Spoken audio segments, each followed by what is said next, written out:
이번 시간부터는 영차설 고급편 강의가 시작됩니다.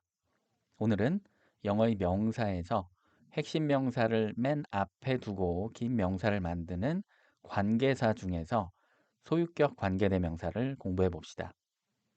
강의 본론으로 들어가기 전에 영상 마지막에 함께 영작해 볼 문장을 살펴봅시다.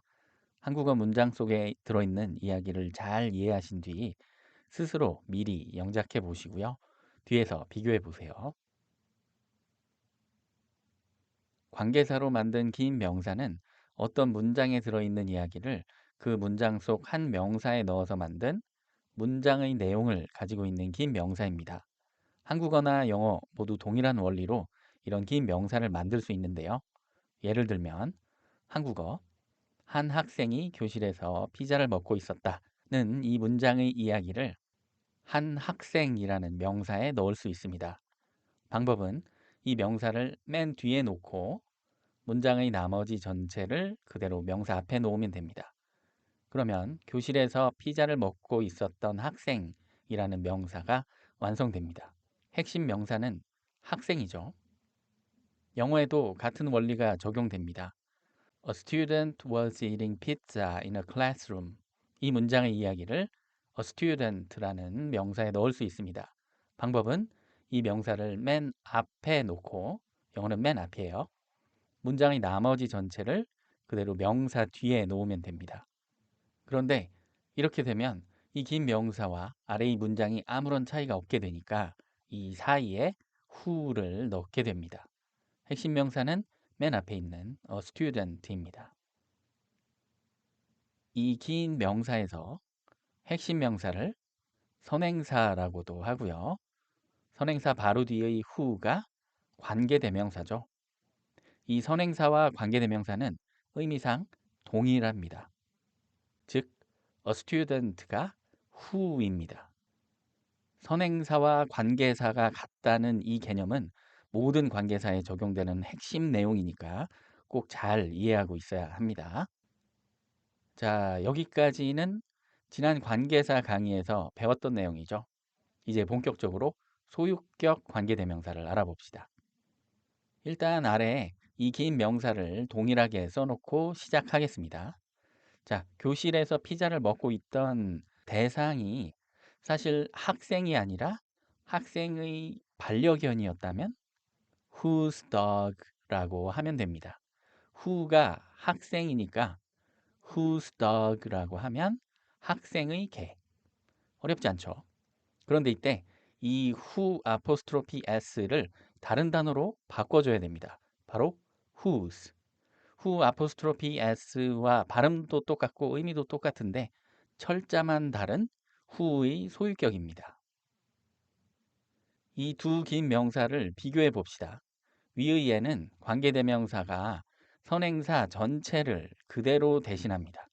그러나 아래의 예는 관계대명사가 선행사의 전체가 아니라 소유물 또는 어느 일부분만을 대신합니다.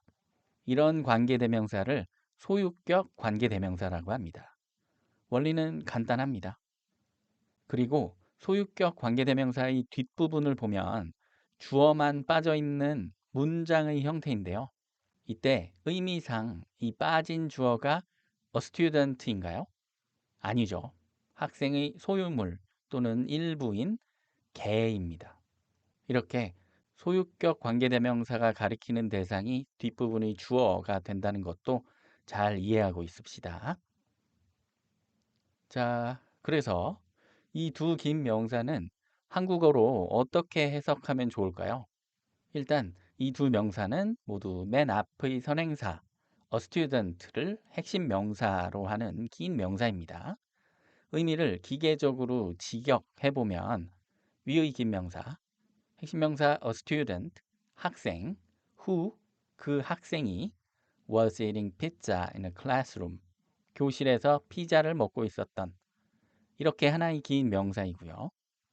비슷하게 아래의 긴 명사, 핵심 명사 a student, 학생, whose dog, 그 학생의 개가 was eating pizza in a classroom, 교실에서 피자를 먹고 있었던 이렇게 하나의 긴 명사.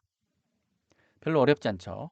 해석의 원리와 순서만 잘 알면 됩니다. 이 직역한 한국어를 좀 다듬어 봅시다. 어색하니까요. 위의 명사를 자연스러운 한국어로 바꾸면 교실에서 피자를 먹고 있었던 학생이 되겠죠. 그럼 아래의 긴 명사를 자연스러운 한국어로 수정하면 어떻게 되죠? 잘 안 되죠. 원래 잘 안 됩니다. 한국어는 영어처럼 소유격 관계대명사로 긴 명사를 만들면 말이 꼬여버립니다. 좀 부자연스러운 한국어가 됩니다. 물론 꽤 자연스럽게 다듬을 수 있는 경우도 있기는 하지만 대체적으로 소유격 관계대명사로 만든 긴 명사는 한국어로 매끄럽게 표현하기가 어렵습니다. 바로 이 이유 때문에 괜히 소유격 관계대명사가 어렵게 느껴질 수 있습니다. 그냥 한국말이랑 영어말이랑 달라서 그런 것 뿐인데 말이죠. 그래서 소유격 관계대명사는 굳이 자연스러운 한국어 의역을 막 이렇게 고민하지 마시고요. 그냥 이 긴 명사의 구조를 이해하고 해석하는 원리와 순서만 알고 계시면 되겠습니다. 이따 뒤에서 연습 문제를 보면서 좀 더 살펴봅시다.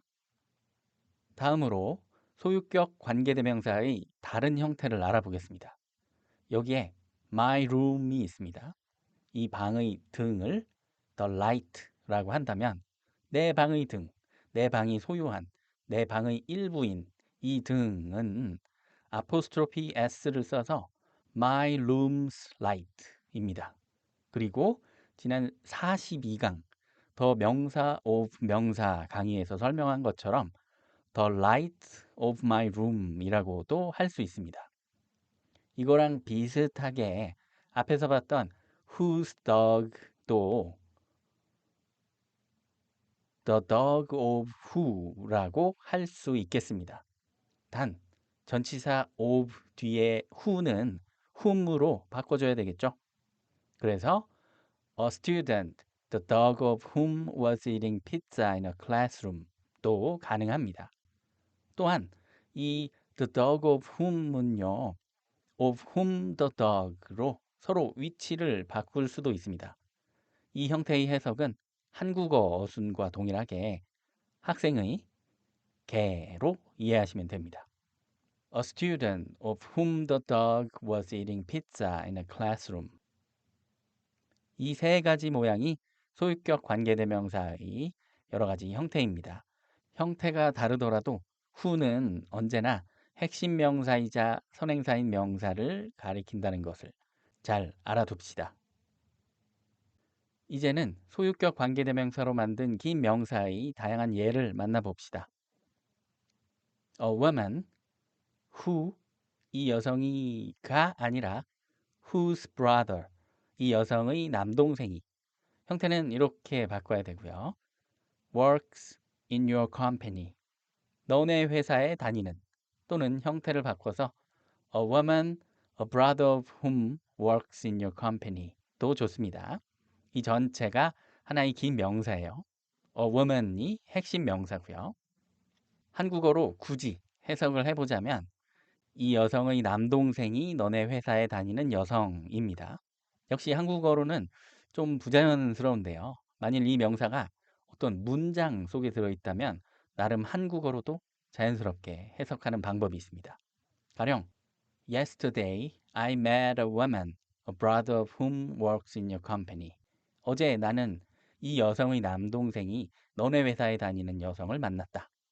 한국어 해석이 부자연스러운데 이럴 때 핵심 명사만 따로 떼어서 문장을 만들고 그 뒤에 나머지 부분을 설명하는 문장을 추가하는 식으로 해석을 하면 나름 자연스러워집니다. 참고로 알아둡시다. 다음 예, a car which 이 차가가 아니라 which's engine 이 차의 엔진이 그리고 이때 which의 소유격 which's는 역시 whose로 바꿔줍니다. whose는 who의 소유격이기도 하지만 which의 소유격이기도 하거든요. 선행사가 생물이거나 무생물일 때 모두 사용할 수 있다는 것 잘 알아둡시다. is plastic 형태를 바꿔보면 a car the engine of which is plastic. 또는 a car of which the engine is plastic. 이 전체가 하나의 긴 명사이고 a car가 핵심 명사. The guy, 그 사람, who, 그 사람이가 아니라 whose bicycle, 그 사람의 자전거를 you stole, 네가 훔친. 이 전체가 하나의 긴 명사이고 핵심 명사는 the guy. A movie, which, 영화가가 아니라 the director of which, 영화의 감독이 is Korean, 한국인인.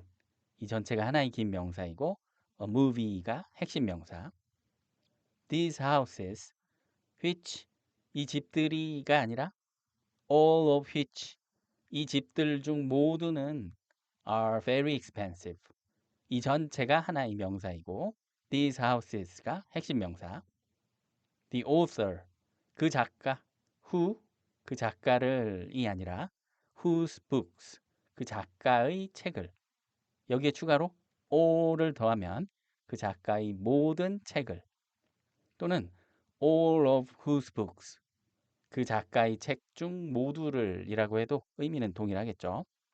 뒤에는 I've read, 이 전체가 하나의 명사이고 the author가 핵심 명사.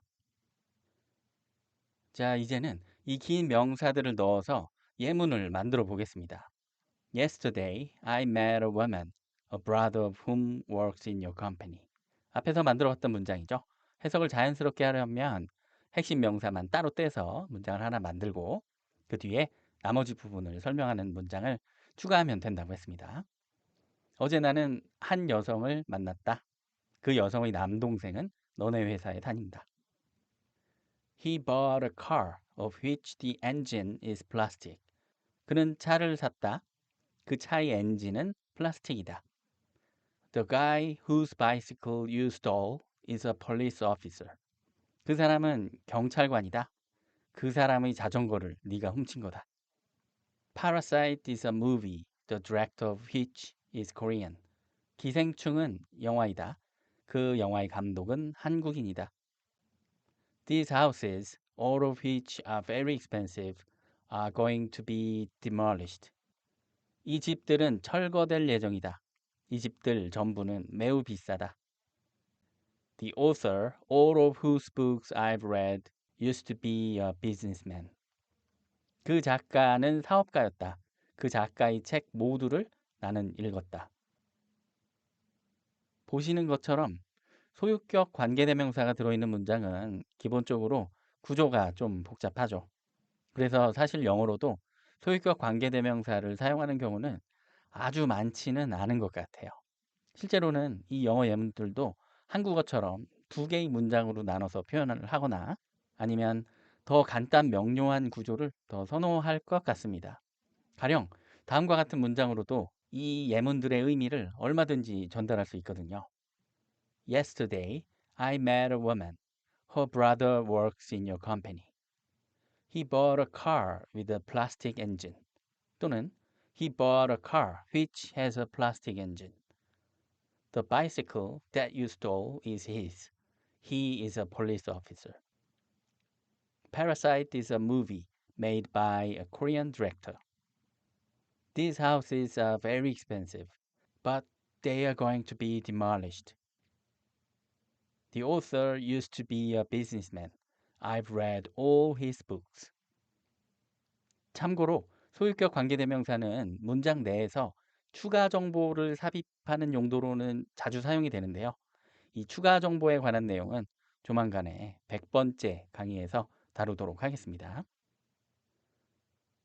자, 그럼 앞에서 봤던 한국어 예문을 영작해 봅시다. 이 한국어 문장 속에 있는 긴 명사를 찾아보고요. 그 명사를 오늘 배운 소유격 관계대명사를 넣어서 영작을 하겠습니다. 우선 칸을 넓혀 놓고요. 난 별명이 빼꾸드인 친구가 있었다. 고등학생 시절 소풍날 빼꾸드 한번 잘못 신고 왔다가 3년 내내 빼꾸드로 불렸던 친구입니다. 자, 이 문장 속의 긴 명사는요. 별명이 빼꾸드인 친구.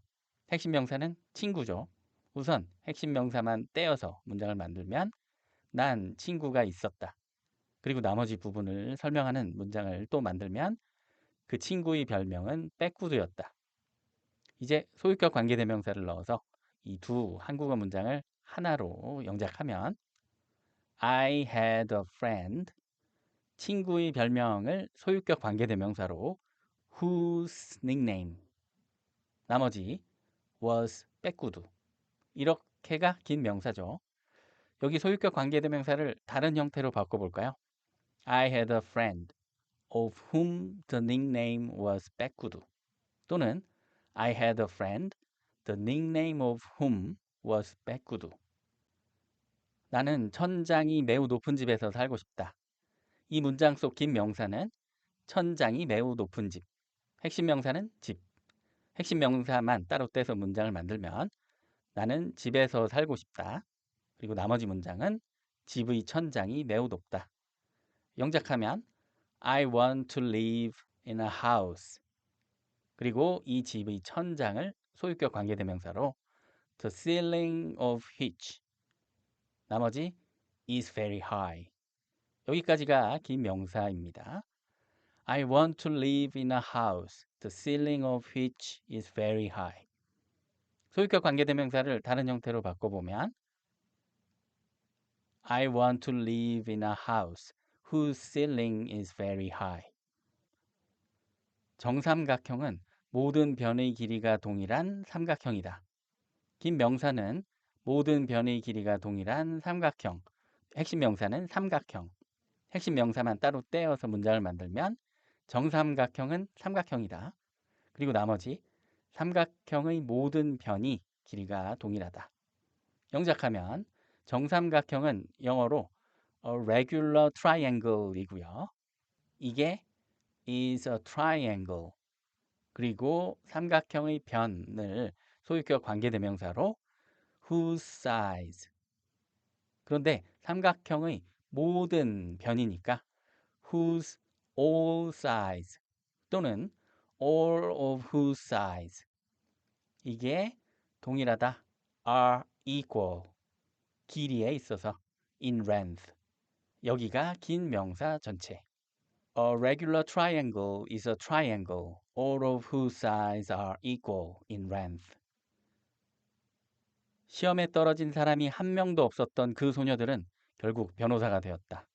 좀 내용이 복잡한데 소녀들이 있었고 이 소녀들이 시험에 모두 붙었고 결국 모두 변호사가 됐다는 의미로 이해하면 되겠죠.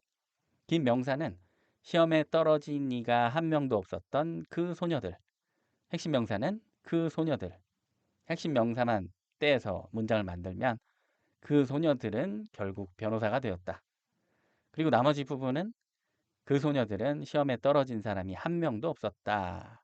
인데 그 소녀들 중 빵명이 시험에 떨어졌다로 좀 영어스럽게 만들어서 영작을 해볼게요. 일단 그 소녀들은 결국 변호사가 되었다. The girls eventually became lawyers. 그 소녀들 중 빵명을 소유격 관계대명사로 만들어서 선행사 the girls 바로 뒤에 붙여야 되겠죠. 그 소녀들 중 빵명 none of whom 시험에 떨어졌다. had failed the exam. 여기가 긴 명사이자 문장의 주어네요. The girls, none of whom had failed the exam, eventually became lawyers. 다음, 네가 다리를 먹은 그 치킨은 상했다. 긴 명사는 네가 다리를 먹은 그 치킨. 핵심 명사는 그 치킨. 그 치킨은 상했다. 그 치킨의 다리를 네가 먹었다. 영작하면 The chicken was rotten. 소유격 관계대명사 그 치킨의 다리는 선행사 바로 뒤에 붙여야 합니다. 그 치킨의 of which 다리 the legs 네가 먹었다 you ate 여기가 긴 명사 전체 The chicken of which the legs you ate was rotten. 잭은 소개팅에서 오빠가 이종격투기 선수인 여자를 만났다. 긴 명사는 여자의 오빠가 이종격투기 선수인 여자. 핵심 명사는 여자. 핵심 명사만 빼서 문장을 만들면 잭은 소개팅에서 여자를 만났다. 나머지 그 여자의 오빠는 이종격투기 선수이다. 영어로는요. 소개팅에서 on a blind date, Jack met a girl. 그 여자의 오빠를 소유격 관계대명사로 a brother of whom, 이종격투기 선수이다, was an MMA fighter. 여기가 긴 명사 전체. On a blind date, Jack met a girl, a brother of whom was an MMA fighter. 그는 이 공간에 들어맞기에는 크기가 너무 큰 냉장고를 샀다. 긴 명사는 이 공간에 들어맞기에는 크기가 너무 큰 냉장고. 핵심 명사는 냉장고. 핵심 명사만 빼서 문장을 만들면 그는 냉장고를 샀다. 나머지 냉장고의 크기가 너무 컸다. 그리고 추가로 이 공간에 들어맞기에는. 영어로는요. He bought a refrigerator. 냉장고의 크기 the size of which was too big. 그리고 들어맞기에는 to fit 이 공간에 in this space. 여기가 긴 명사 전체. He bought a refrigerator, the size of which was too big to fit in this space. 기차역에서 매튜는 머리칼이 빨간 여자아이를 보았다. 긴 명사는 머리칼이 빨간 여자아이, 핵심 명사는 여자아이. 핵심 명사만 빼서 문장 만들면 기차역에서 매튜는 여자아이를 보았다. 나머지 부분은 여자아이의 머리칼은 빨간색이었다. 영어로는요. At the station, Matthew saw a girl. 이 여자아이 머리칼 whose hair was red. 여기가 긴 명사. At the station, Matthew saw a girl whose hair was red. 자, 이렇게 해서 영작 연습까지 모두 마쳤습니다. 문법 지도로 돌아가서 다시 한번 오늘 배운 내용을 스스로 꼭 복습하시기 바랍니다. 다음 시간에는 문장으로 넘어가겠습니다. 문장의 종류 중에서 강조문의 개념을 공부하겠습니다.